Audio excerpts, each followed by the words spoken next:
नमस्कार। हिंदी एकेडमी दिल्ली सरकार द्वारा आयोजित 4 रंग 8 कहानियां 8 निर्देशक नामक इस समारोह में आज पुनः आपका हार्दिक स्वागत है। आज 2 कहानियां खोया हुआ आदमी जो कि नीरोय राय द्वारा निर्देशित रहेगी और चकरघिन्नी जो चकरघिन्नी कहानी सुश्री नूर जहीर की कहानी है और कैलाश जोशी द्वारा ये निर्देशित रहेगी। खोया हुआ आदमी सुशांत सुप्रिया की कहानी है और ये हमारा आज का समापन समारोह भी है 4 रंग का। कल हमने गरम रोटी और भोला राम का जीव, जब हम गरम रोटी देख रहे थे तो उसमें गरम रोटी देख करके जो याद आ रहा था वो सुरेंद्र शर्मा जी की कविता है कि बच्चों को इतना लायक मत बनाओ कि वो आपको नालायक मानने लग जाए, बच्चों को इतना योग्य मत बनाओ कि वो आपको अयोग्य मान जाए।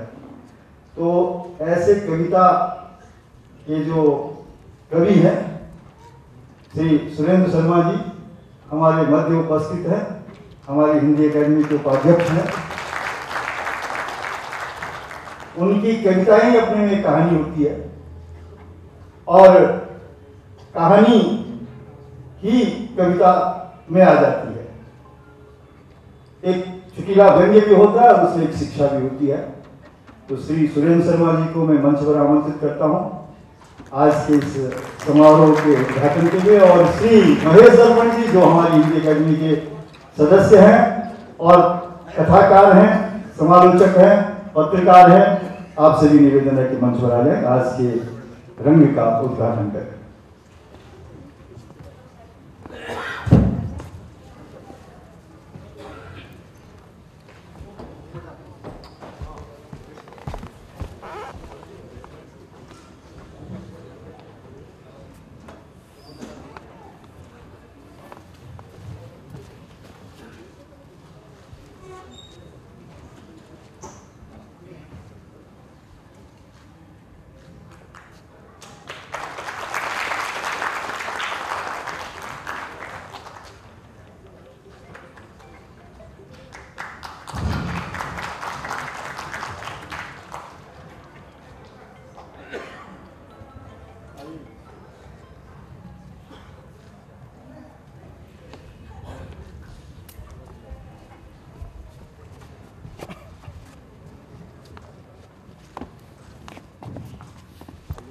बहुत बहुत धन्यवाद। और उपाध्यक्ष जी से और महेश दर्पण जी से निवेदन है कि कृपया हिंदी एकेडमी बहुत सारी गतिविधियां आयोजित करती है, बहुत सारे कार्यक्रम आयोजित करते हैं, दिल्ली के विभिन्न क्षेत्रों में आयोजन होते रहते हैं और विभिन्न विधाओं में आयोजित होते हैं।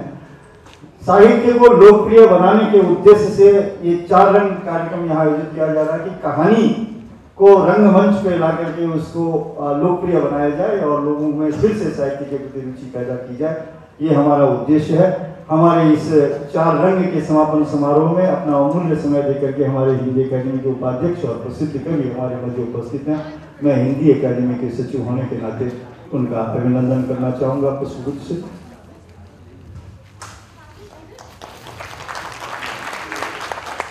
सचिव महोदय डॉक्टर जीतराम भाटी से अनुरोध है कि वो सदस्य हमारे श्री महेश दर्पण जी का भी पुष्पगुच्छ से अभिनंदन कर लें।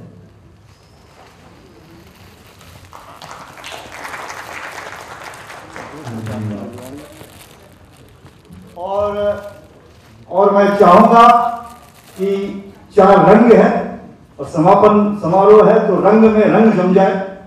इसलिए मैं चाहता हूं कि हमारे जो उपाध्यक्ष हैं श्री सुरेंद्र शर्मा जी अपने उद्बोधन से में प्रकाश करें। श्री सुरेंद्र शर्मा।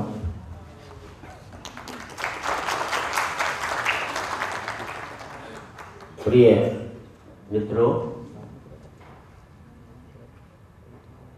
इतनी बारिश में भी आप इतने लोग आ गए, ये क्या कम बड़ी बात है। इसका मतलब साहित्य का रंग हर युग में जिंदा रहेगा, साहित्य कभी मरेगा नहीं, चाहे कितनी भी उसके सामने दिक्कतें पैदा है।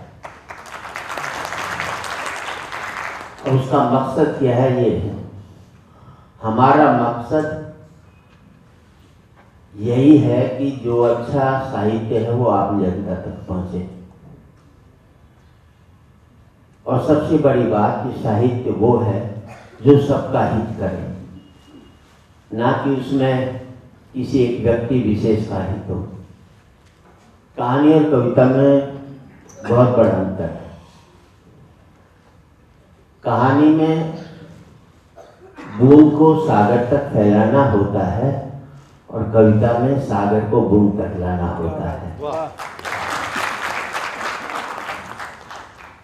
कविता का मंचन कठिन होता है, लेकिन बहुत ही कम डायरेक्टर हैं जो कविता का मंचन कर पाते हो। कहानी का मंचन जो है किसी एक सार्थक बात को आम जनता तक पहुंचाना, उस कहानी का उद्देश्य पढ़कर के ज़्यादा उसके मंचन से होता है। और हिंदी अकादमी ने सदा इन कामों को किया है। मैं चाहूँगा आगे भी ये केंद्रित होकर के एक जगह न रहे, बल्कि उन कस्बों तक जाए जो हमारे गरीब तबके हैं, जहाँ गरीब लोग रहते हैं, साहित्य का वह उन तक भी फायदा पहुँचाए।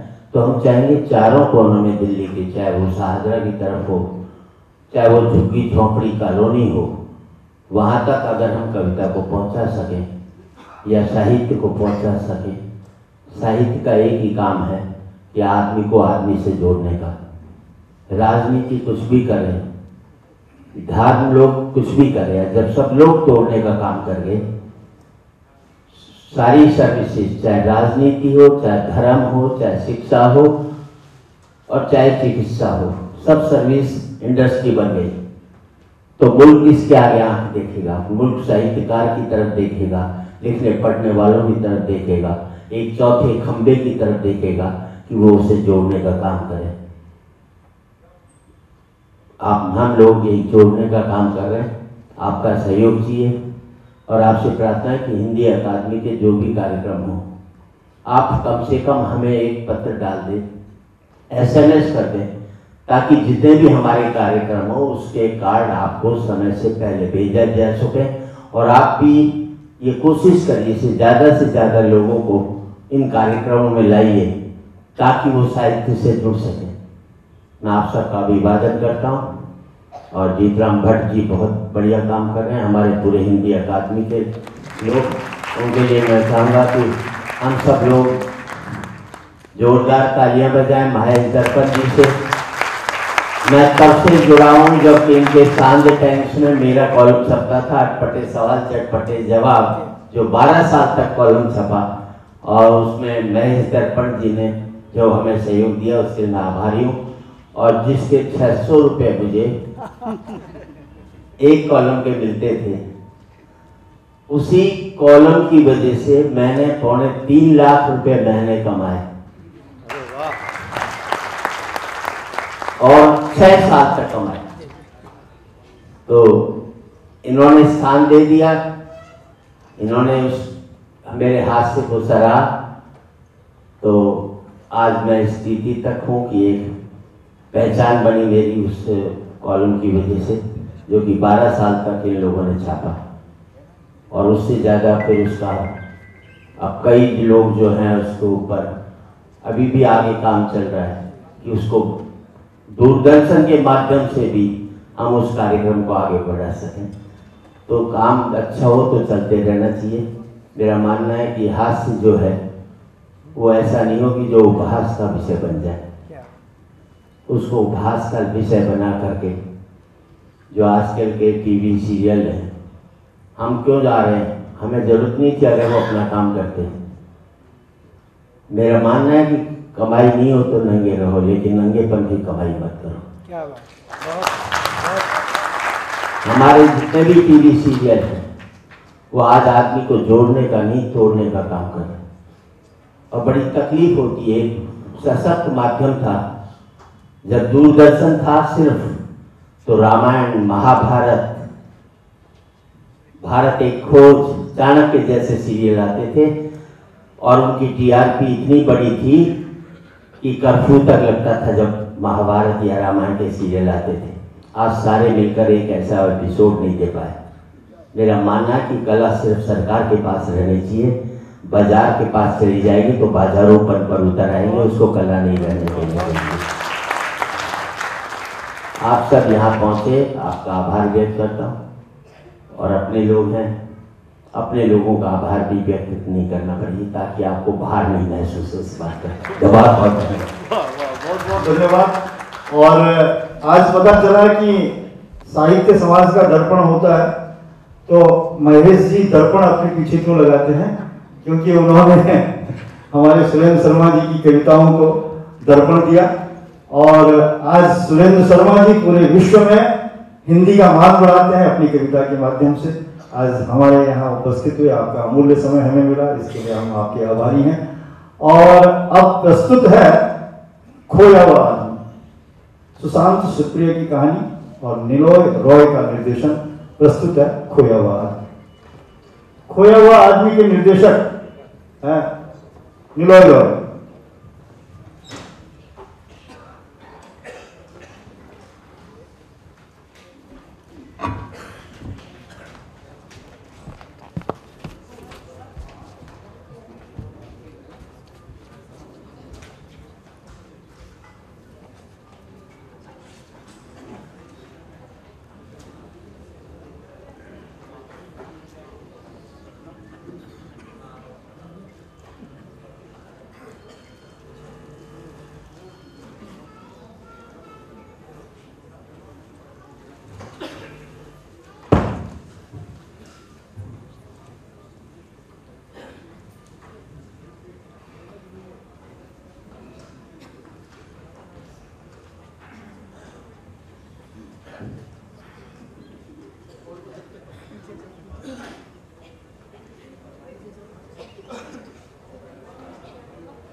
बजरी कहाँ चली गई?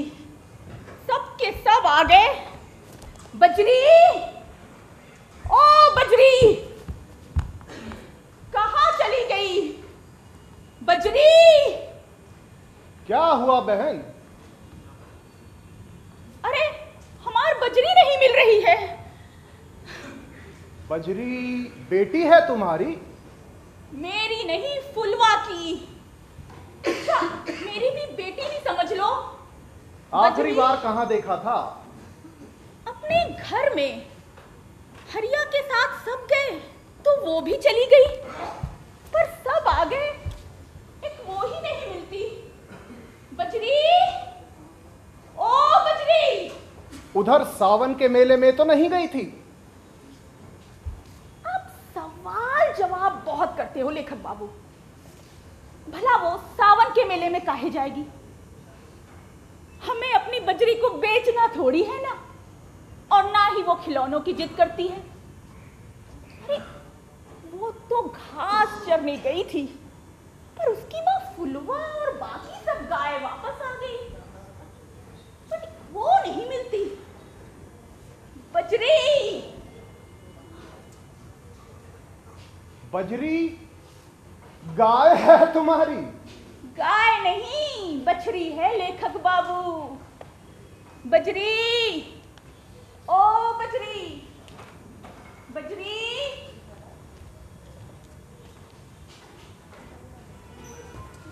गाय, बछड़े या फिर इंसान, अपने तो अपने ही होते हैं। खो जाएं तो एक बेचैनी, आशंका और एक अभूतपूर्व दर्द का एहसास होता है। अपनों के खो जाने का डर हमें हमेशा से सहमा सहमा सा और एक अनजान खालीपन की ओर ढकेल देता है। कभी मैं खुद ही खो जाऊं तो, या फिर कोई ऐसा मिल जाए, कोई अनजाना सा जो खोया हुआ हो। बजरी, ओ बजरी।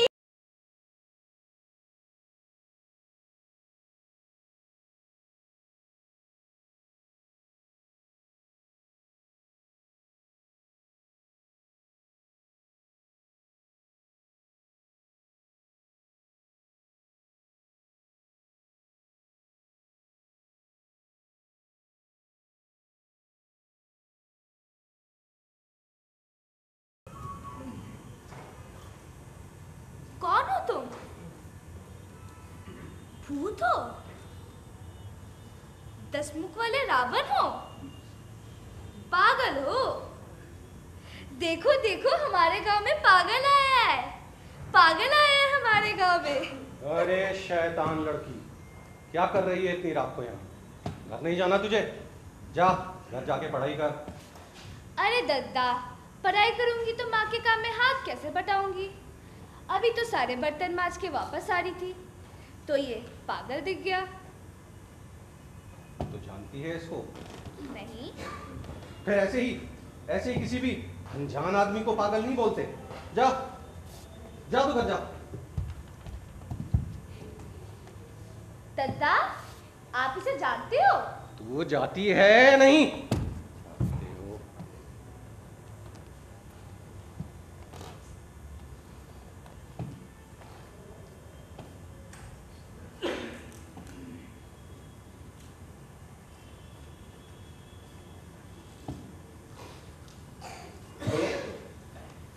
कौन हो भाई? इतनी रात को यहाँ क्या कर रहे हो? मैं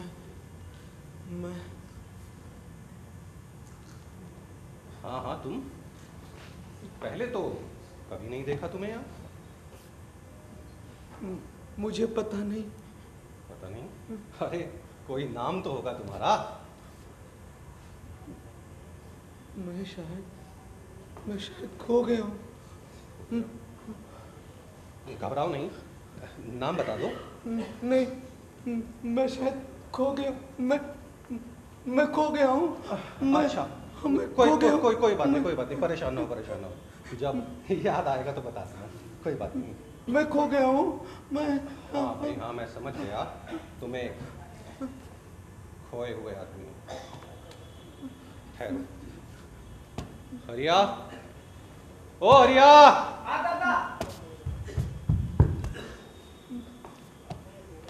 देख, ये एक खोया हुआ आदमी है, इसको घर ले जा और कुछ कपड़े वगैरह दे पहनने को।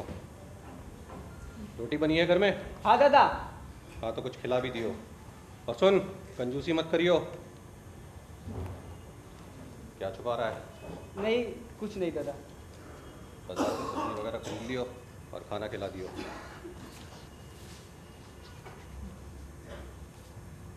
इतने रात में कहाँ बाजार खुला रहेगा दादा? कल खरीद लूंगा। और घर में मुराबा है ना, आपकी बहू रोटी सेक देगी और ये मुरब्बे के साथ खा लेगा। बाकी कल देख लूंगा। अक्लमंद हो गया है लगता है। दादा, मैं शायद खो गया हूँ। अरे मैं खो गया हूँ। तुम परेशान ना हो, तुम अभी हरिया के साथ चले जाओ और रात को वहीं रुक जाना। जाओ। बाकी सुबह देख लेंगे। जाओ जा हरिया।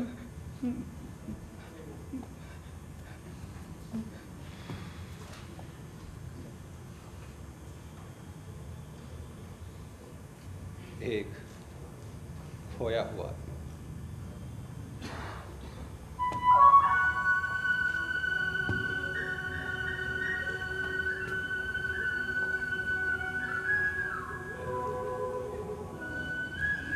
कल, परसों, तरसों, एक लेखक की जिंदगी में कुछ भी हो, वक्त मायने नहीं रखता है।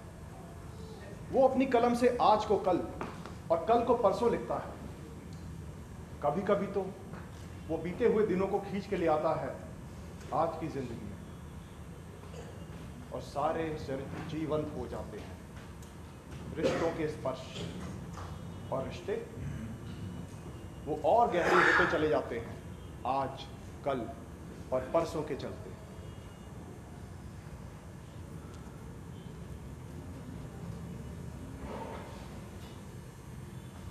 भला किसी का कर न सको तो बुरा किसी का मत करना। पुष्प नहीं बन सकते तो फिर कांटे बन कर मत रहना। कांटे बन कर मत रहना। कांटे मैं वो आदमी बेहद अपना सा लगता है ना। हाँ। बन न सको भगवान अगर तुम कम से कम इंसान बनो। नहीं कभी शैतान बनो, नहीं कभी हैवान बनो। सदाचार अपना न सको तो पापों में पग मत रखना। पुष्प नहीं बन सकते तो फिर कांटे बन कर मत रहना। कांटे बन कर मत रहना। कांटे। अरे भाई, तुम यहीं पर रुक जाओ। कहाँ जाओगे? जब मैं शहर जाऊंगा तो मेरे साथ शहर चलना। भला तुम क्यों शहर जाओगे? अरे 2-3 दिन के लिए गांव ठीक है, खेत खुली हवाएं सब अच्छी लगती हैं यहाँ पे, लेकिन शहर की रंगीन जिंदगी सुविधाएं कहाँ मिलेगी है बताओ? अरे चुटकी, तू रहने दे, तू नहीं समझेगी अभी। अरे क्या नहीं समझेगी चुटकी? अरे इकबाल भाई, शहर में रहने के फायदे और क्या। जरा भाई हम भी तो सुने शहर के फायदे। नहीं दादा, मैं तो बस ऐसे ही ऐसे ही क्या? ऐसे ही ऐसे ही सबको बेवकूफ बनाता फिरता है, नालायक। अरे दद्दा, मैं तो कह रहा था कि कुछ रोज के लिए हमारे घर भी रुक जाते जनाब। ये खोए हुए आदमी। नहीं नहीं, एक मुसलमान के घर कैसे रहेगा ये आदमी? सही कहा। बात तो सही है इकबाल। भला तुम्हारे घर कैसे रह सकता है ये खोया हुआ आदमी? क्यों दद्दा? जब से ये व्यक्ति इस गांव में आया है, कुछ रोज इसके यहाँ तो कुछ रोज उसके यहाँ रह रहा है। जहां भी जाता है खुशहाली छा जाती है। गांव में कैसी रोशनी सी छाई रहती है। खेत खलिहान कैसे लहलहाते हैं। अरे गाय और बछड़े भी ज्यादा दूध देने लगे हैं। बच्चे मुस्कुराते हैं, खिलखिलाते हैं। मुझे तो ऐसा लगता है कि ये आदमी अल्लाह की ओर से इस गांव में बरकत लाया है। नहीं इकबाल, तुम थोड़ा दूर होके बैठो, उधर। हाँ उधर। अरे भाई, इसके धर्म का कुछ पता नहीं, जात का कुछ पता नहीं, ऐसे कैसे तुम्हारे घर भेजते से? हाँ अरे मैं भी तो वही कह रहा हूँ भाई। इसको ये हिंदू है, सिख है, मुसलमान है, कैसे पता तुम लोगों को? और जिसकी कोई जात और धर्म ही नहीं, वो तो किसी के यहाँ भी रह सकता है ना। हा? चलो चलो खोए हुए आदमी, तुम मेरे यहाँ रुकोगे। चलो चलो चलो। अरे एक बात तो बताना भूल ही गया, नफीसा ने जबरदस्त मीट बनाया है। मीट तो खाते हो ना? अरे खाते ही होगे। चलो चलो। मैं खोया हुआ हूँ, पर मुझे अब खुद को, अपने आप को सब लोगों में ढूंढना पड़ेगा। चलो चलो चलो चलो चलो चलो। आपने ये ठीक नहीं किया। आपने इकबाल के साथ उस आदमी को क्यों जाने दिया? ठीक ही तो कह गया वो खोया हुआ आदमी किसी पिछड़ी जाति का भी हो सकता है, या फिर कोई मुसलमान। इतने दिनों वो तुम्हारे साथ रहा, तुम्हारे साथ सोना, उठना, खाना, बैठना, यहां तक कि तुम्हारे साथ कपड़े बदलना। कोई फर्क महसूस किया तुमने?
कोई फर्क नहीं महसूस करते हैं।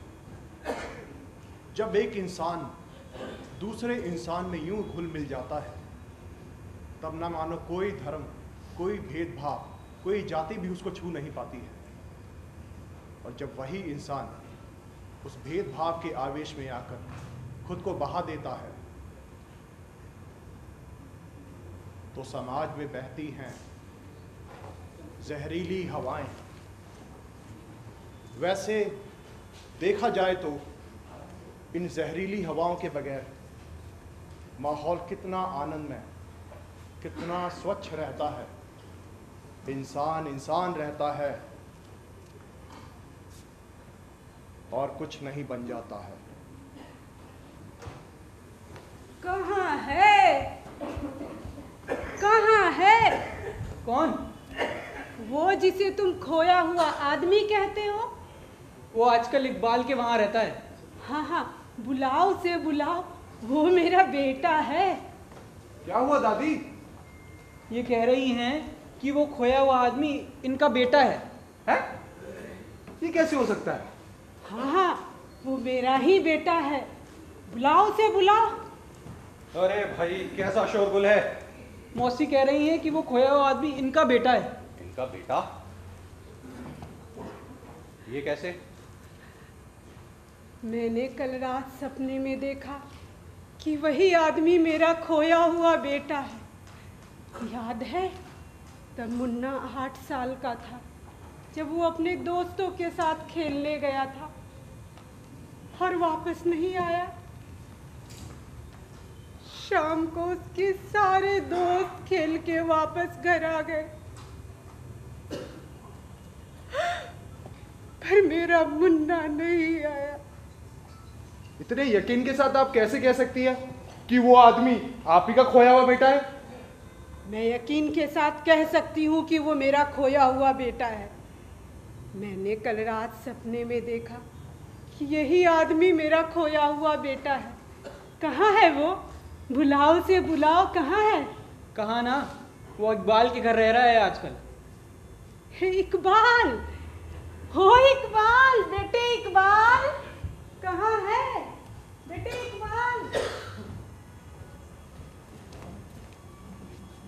बचपन में कहानियां सुना करता था, आदर्शों की कहानियां, कहानियां जो हमारी पहचान कराती थी इंसानों से, पशु पक्षियों से और विविध हालातों से। कहानियां जो हमें सिखाती थी कि इंसानियत की एक भाषा होती है और उसे हर कोई समझता है। उन कहानियों में इंसान और पशु पक्षी बातें करते हैं अपने आप से, एक दूसरे से।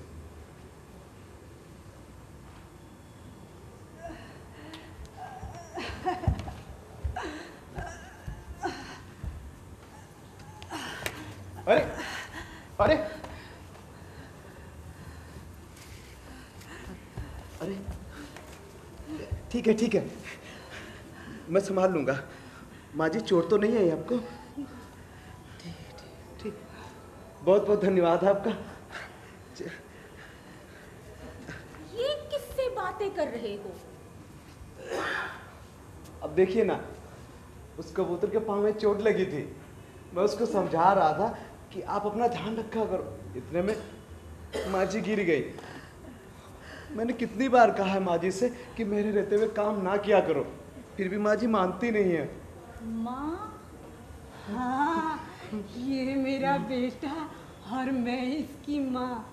जब ये माँ कह के पुकारता है ना, तो लगता है मेरा सारा जीवन सफल हो गया। मुझे इतनी खुशी मिलती है कि क्या बोलूं। निमो, निमो, चूल्हे पे क्या बैठा के आई है? चावल चढ़ा के आई हूँ। मौसी, फिर ऐसा क्यों नहीं करती हो? आज का खाना तुम और भैया हमारे यहाँ ही खा लो। अरे नहीं रे, घर में रोटी बना के ही आई हूँ, बस जाके सब्जी बना लूंगी। अरे मौसी, लौकी की सब्जी बनाई है, तुम क्या घर जाके बनाओगी? ठहरो, मैं लाती हूँ। जा जा, जल्दी जा। और तू क्या कर रहा है रे? शराब की आदत छुट्टी की नहीं? जब से भैया के संगत में आया हूँ, मेरी सारी बुरी आदतें छूट गई है। बिल्कुल सच कह रहे हैं। आजकल तो रोज सुबह खेत जाते हैं और सीधे घर वापस आते हैं। अरे आप लोग के लिए कम पड़ जाएगा। नहीं नहीं, बहुत है। अरे भाभी जान, कभी हमें भी न्योता दीजिए। हाँ भाईजान, कभी भी। हम सब एक दूसरे के साथ ऐसे ही जिंदगी बांटते रहें तो गांव कितना खुशहाल लगता है। बिल्कुल सही बात कही बेटा। एक बात, कितना अच्छा लगता है सबको ऐसे साथ बैठे खाते देखकर। साधन कितने भी कम हैं, पर उन कम साधनों में भी एक दूसरे के लिए टुकड़ा टुकड़ा खुशी ढूंढना, मन प्रसन्न हो जाता है बेटा। सही कहा दद्दा, ऐसा लगता है जैसे इस आदमी ने गांव ही बदल दिया हो। गांव नहीं बदला, हम लोग बदल गए हैं। लोगों के बदल जाने से गांव हो या शहर, उस जगह की अहमियत बदल जाती है और महत्व भी। सच में इस अकाल के दिनों में भी आपने भविष्यवाणी की कि बारिश हुई। इन आशाओं और अच्छे ख्यालों के चलते ही तो हम उम्मीदों से बड़े एक खुशहाल जिंदगी जी सकते हैं। बिल्कुल बिल्कुल सही बात कही बेटा सुधी, बिल्कुल सही बात कही भाई। उम्मीदों और आशाओं की कश्ती पर सवार होकर हम बड़े से बड़े तूफान को भी पार कर सकते हैं भाई। इस खोए हुए आदमी की आशाओं भरी बातों ने हमें जीने की एक नई राह दिखाई है। क्यों? अब गांव छोड़कर शहर नहीं जाओगे? नहीं, बिल्कुल नहीं। बारिश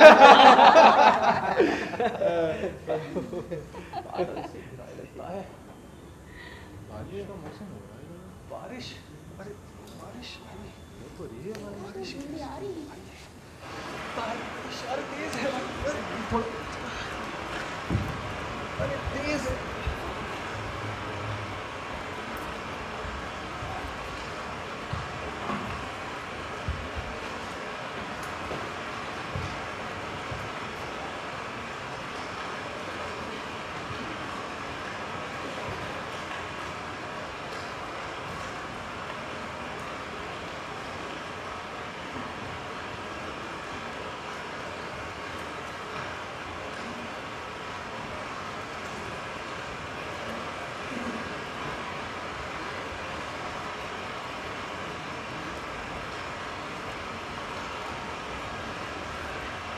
पिछड़े हुए जाति जनजाति, अलग अलग धर्म के लोग सब अलग ही रह जाते हैं।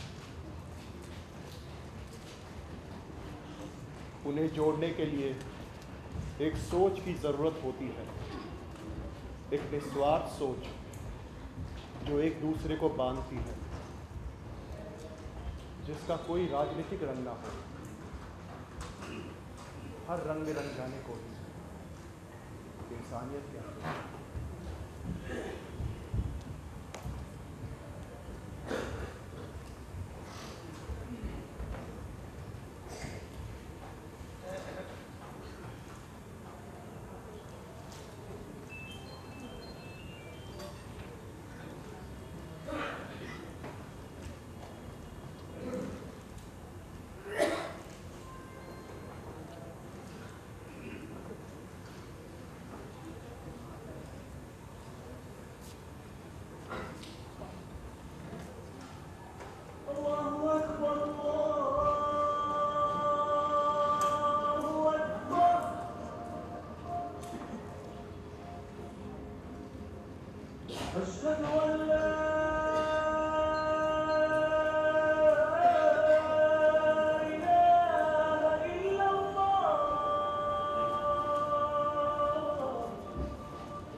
अरे अरे हरिया, ए निम्मो, अरे सुधीर मधुर, अरे कहाँ हो भाई? आज आज नफीसा और इकबाल के यहाँ जाना है भाई, ईद की दावत है। अरे आज तो कम से कम समय का ख्याल करो भाई। अरे अरे जल्दी करो भाई, जल्दी करो। हाँ दादा, हाँ दादा, आया आया। चलो वो इंतजार करते होंगे भाई। ईद मुबारक हो बच्चे, जीते रहो। ईद मुबारक, ईद मुबारक,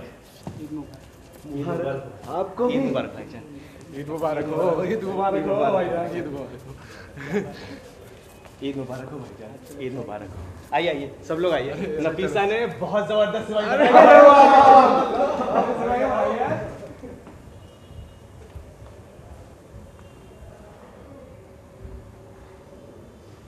कभी कभी लगता है कि ये त्योहारों का काफिला यूं ही चलता रहे, लोग परस्पर मिलते रहें एक दूसरे से ऐसे ही,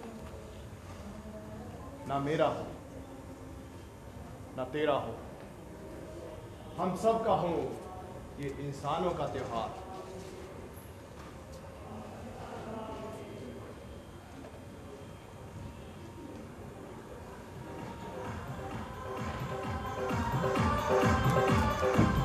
अरे कहाँ रह गए सबके सब? आज किसी को नहीं छोड़ूंगा। अगर एक एक को रंग न लगाया तो मेरा नाम भी इकबाल नहीं। अरे कहाँ गए? अरे इकबाल बेटा, दद्दा, अरे होली मुबारक हो बच्चे। होली मुबारक हो दद्दा, होली मुबारक हो, होली मुबारक हो, जीते रहो, होली जीते मुबारक रहो। हो। रंग लगाया, होली मुबारक हो। अरे पुराना मानो होली है।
क्या कर रही थी?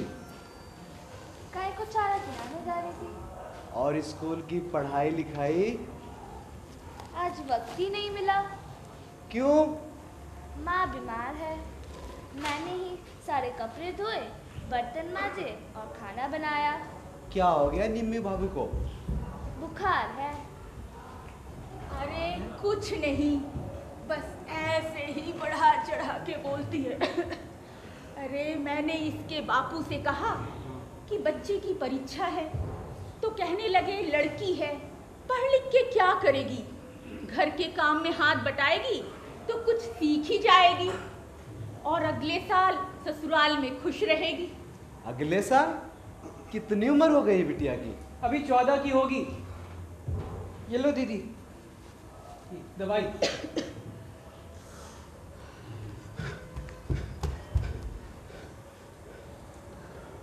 आप यहाँ हैं और हम सारा गांव ढूंढ आए।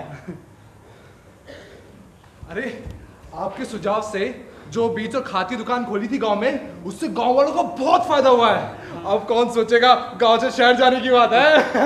अब तो मेरे बाबूजी भी कह रहे थे कि खाद और बीज खरीदने के लिए 2 कोस दूर दूसरे गांव में जाने की जरूरत नहीं है। बिल्कुल सही बात है भाई।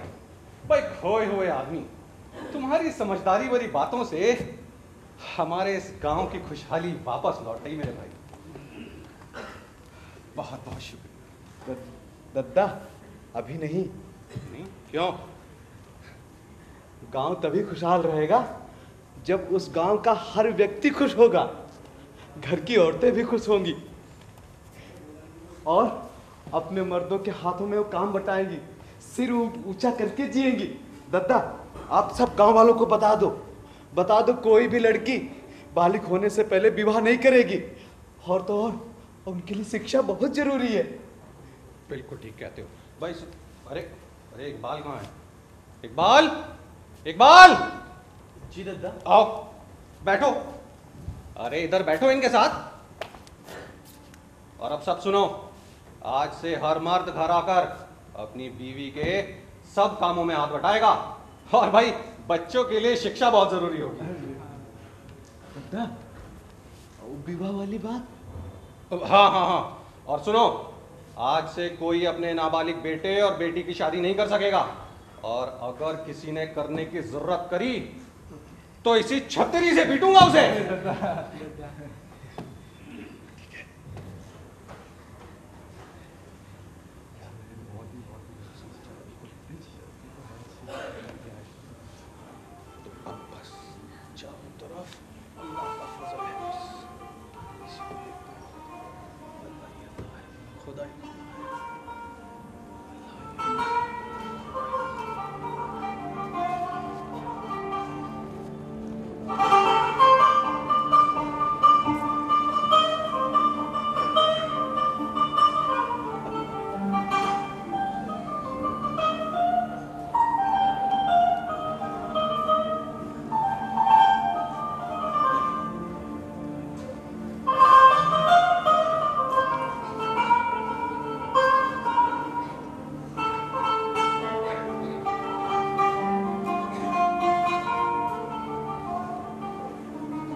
बदलाव शायद ऐसे ही आता है। हम अपनी जिंदगी और वातावरण की खूबसूरती को तभी महसूस कर सकते हैं जब हमारी सोच और नजरिया खूबसूरत और सकारात्मक हो। प्रकृति हरी भरी हो जाती है, वायु प्रदूषण से मुक्त हो जाती है, झरने नदियों में बहने लगता है, मीठा स्वच्छ जल। गंदगी और नकारात्मकता को अगर हम अपनी सोच से निकाल फेंके बाहर, तो हर तरफ कितनी रोशनी दिखती है।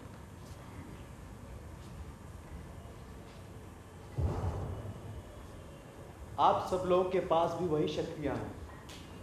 खुद को पहचानो, अपनी ऊर्जाओं को रचनात्मक और सकारात्मक के कार्यों में लगाओ। जुड़ो और जोड़ो, जुड़ो और जोड़ो, जुड़ो और जोड़ो। घर न किसी का बसा सको तो झोपड़ियां न जला देना। मरहम पट्टी कर न सको तो खार नमक ना लगा देना। दीपक बन कर जल न सको तो अंधियारा भी मत करना। पुष्प नहीं बन सकते तो फिर कांटे बन कर मत रहना, कांटे बन कर मत रहना। भला किसी का कर न सको तो बुरा किसी का मत करना। पुष्प नहीं बन सकते तो फिर कांटे बन कर मत रहना, कांटे बन कर मत रहना, कांटे बन कर मत रहना।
सारा गांव ढूंढ लिया, पता नहीं उसे आसमां खा गया या ये जमीन निकल गई। हाँ दादा, आसपास के गांव में भी कहीं नहीं मिला। कहीं नहीं मिला। सबको जोड़ने आया था वो, और जब काम पूरा हो गया तो बिछड़ गया। बिन मांगे ही सब कुछ दे गया वो। पता नहीं कहाँ से आया था और कहाँ चला गया। गांव में आज जो भी है सब उसी की वजह से है। अब तो शहर जाने की इच्छा भी बिल्कुल नहीं होती।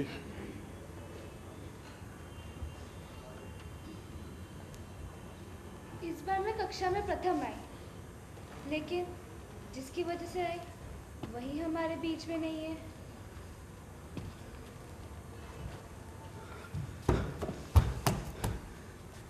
मैं फिर से सारा गांव ढूंढ आया, कहीं नहीं है वो। रो मत मौसी, एक ना एक दिन वो वापस आ ही जाएगा। उसने हमें जो रास्ता दिखाया है वो हमें रोशनी की ओर ले जाएगा।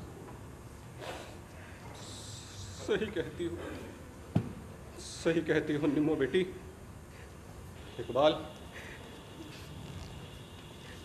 इकबाल, हम इसी जगह मूर्ति लगाएंगे उस खोए हुए आदमी की। और आज से इस गांव के सारे फैसले और सारी पंचायतें यही होंगी। उसने हमें जो पथ दिखाया है हम उसी पथ पे चलेंगे और चलते रहेंगे। आज मेरे साथ एक शपथ लो। हम सब गांववासी उस खोए हुए आदमी के दिखाए गए शांति, सद्भावना और आपस भरे उस पथ पर ही चलते रहेंगे। हमेशा।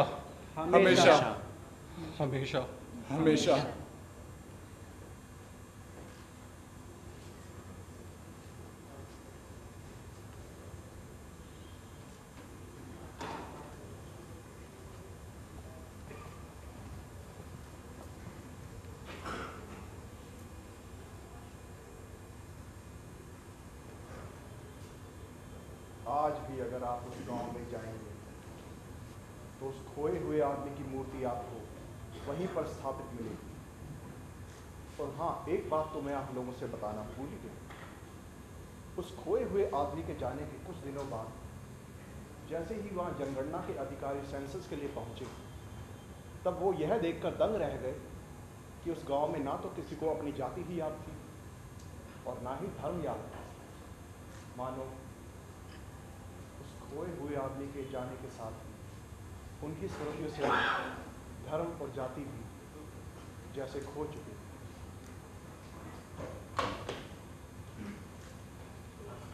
काश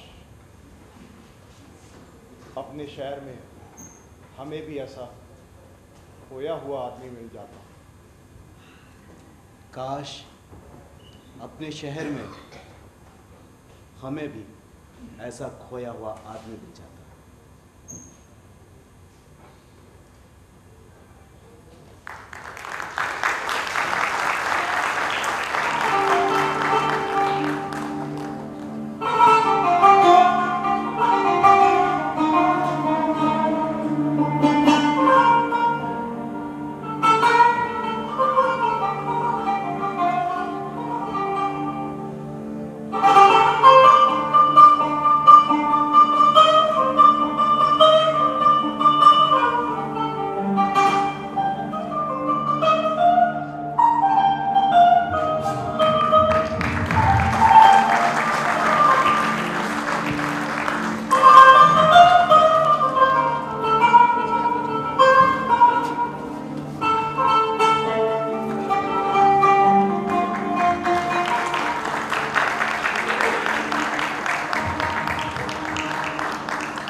परिचय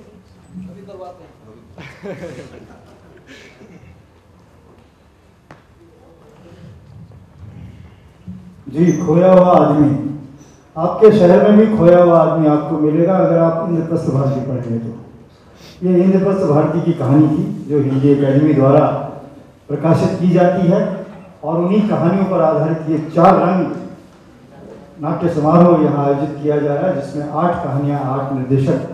ये निलॉय राय जी ने इसका निर्देशन किया। मैं निलॉय राय जी को मंच पर आमंत्रित करता हूँ। सुशांत सुप्रिया की कहानी को उन्होंने यहाँ मंचित किया, नाट्य रूपांतरित किया। और मैं हिंदी एकेडमी के उपाध्यक्ष श्री सुरेंद्र शर्मा जी तथा हिंदी एकेडमी के सदस्य श्री महेश दर्पण जी से निवेदन कर रहा हूँ कि पुष्पगुच्छ देकर के निलॉय राय जिन्होंने इस कहानी का नाट्य रूपांतरण किया और यहाँ इसको प्रदर्शित किया। जी,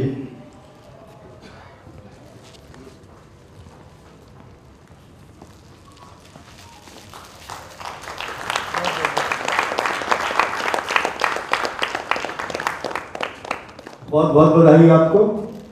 और यदि आदमी खो जाए तो वो गांव को जो है वो बहुत दिव्य और भव्य और सात्विक बना देता है, सकारात्मक बना देता है। ये सारे गांववासी हैं और इन गांववासियों का परिचय आप देंगे और उनको पुष्पगुच्छ हमारे उपाध्यक्ष श्री सुरेंद्र शर्मा जी देंगे।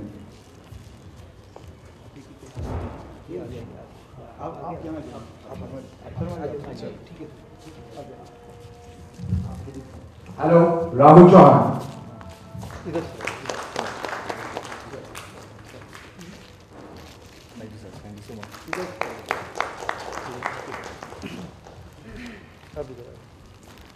मैं कबीर कश्यप। Thank you.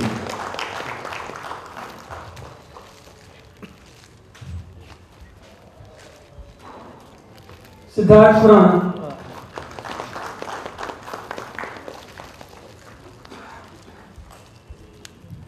मैं शर्मिला।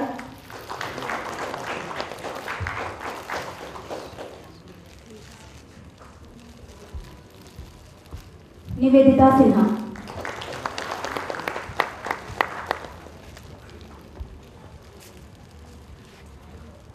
तरुण अरोड़ा।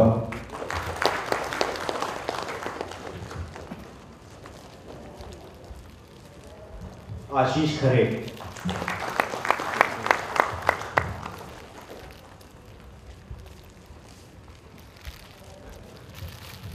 दयानंद कुमार।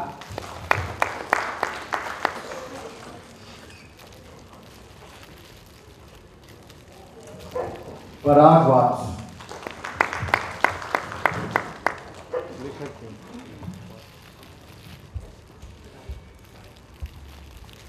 माहिका रॉय।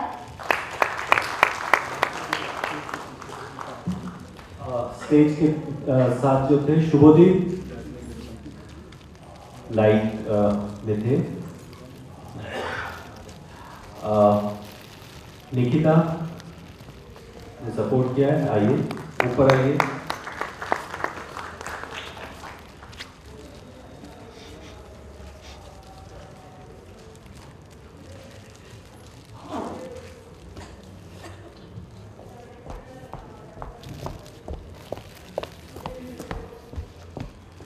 और प्रणव चक्रवर्ती और महुआ रॉय।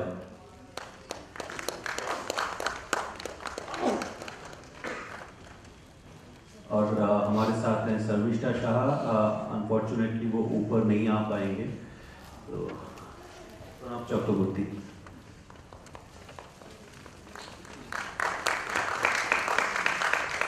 महुआ रॉय तो वो नीचे हैं। हाँ आ गए। अच्छा वो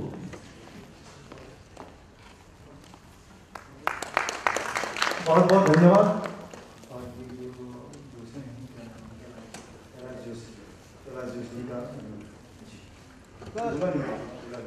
एक फोटो क्वेश्चन पूछना था जी, एक क्वेश्चन पूछना था। आगे आ जाओ, हमारे साथी है। एक फोटो, एक शर्मा जी को बीच में ले आओ ना।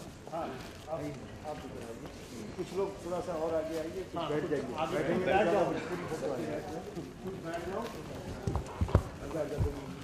ऐसा अवसर बहुत कम मिलता है जो शर्मा जी के साथ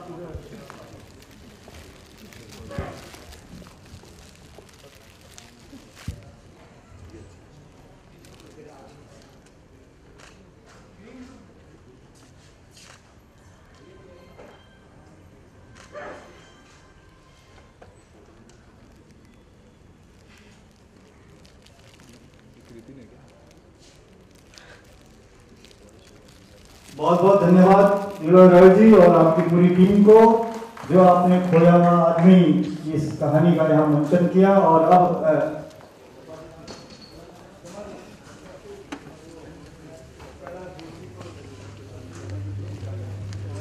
खोया हुआ आदमी जब जिस गांव में नहीं जाता है, जिस शहर में नहीं जाता, तो उनकी चकरगिन्नी हो जाती है। दूसरी कहानी चकरगिन्नी है। चकरगिन्नी जो कहानी है नूर जहीर की कहानी है और कैलाश जोशी इसका निर्देशन कर रहे हैं। कैलाश जोशी जहां कहीं भी हो वो मंच पर आ जाए। तो हमारे माननीय उपाध्यक्ष जी श्री सुरेंद्र शर्मा जी जो प्रसिद्ध कवि हैं, उनके कर कमलों से आपको पुष्पगुच्छ हम देना चाहते हैं। श्री कैलाश जोशी। क्वेश्चन किससे पूछेंगे आप? नीलोय रॉय से। नीलोय रॉय से क्वेश्चन पूछना चाहते हैं। क्या क्वेश्चन पूछना? दरविश के बारे में सुना है आपने? दरविश एक तरह का फॉर्म है, डांस फॉर्म जो तुर्की से आया है लेकिन हर जगह फैल गया है और ये सूफियाना है। जब हम सूफी की बात करते हैं और सूफियाने की बात करते हैं तो हर धर्म उसमें मिल जाता है। तो जब भी एक अच्छी सोच आती है वो धर्म के ऊपर है, वो इंसानियत से जुड़ती है, हर एक को जोड़ लेती है। तो आपने देखा जब जब बदलाव आता है तो वो सूफियाना तौर पे वो दरविश को हमने दिखाया है। शुक्रिया, धन्यवाद नीलोय रॉय जी। और ये कैलाश जोशी जी आए, श्री सुरेंद्र शर्मा जी हमारे जो उपाध्यक्ष हैं और हिंदी के प्रसिद्ध साहित्यकार कवि।